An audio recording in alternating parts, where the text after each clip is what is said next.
ఇది ఈ షెడ్ వచ్చి కోళ్ళకి గొర్రెలకి కట్టింది. ఇది కూడా ఒక 100 ఫీట్ ఉంటుంది విడ్త్.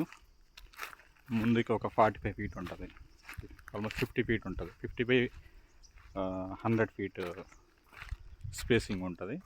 దీనికి చుట్టూ ఒక అర్ధ ఎకరా వరకు ఫెన్స్ చేసేసాము. ఒక అర్ధ ఎకరా ఫెన్సింగ్ ఉంటుంది, అంటే కోళ్ళు గొర్రెలు బయటికి రాకుండా. ఈ షెడ్ ముందు ఒక అర్ధ ఎకరా ఫెన్సింగ్ అనమాట, సపరేట్ పార్టిషన్ చేసాం.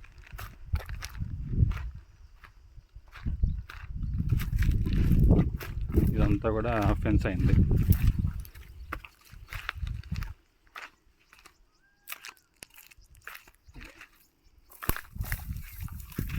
ఇదంతా కూడా ఫెన్సింగ్ అయిపోయింది. దీనికి పైన బాడ్ నెట్ వేసాము, ఈ గద్దెల కోడి పిల్లల్ని ఎత్తుకుపోకుండా.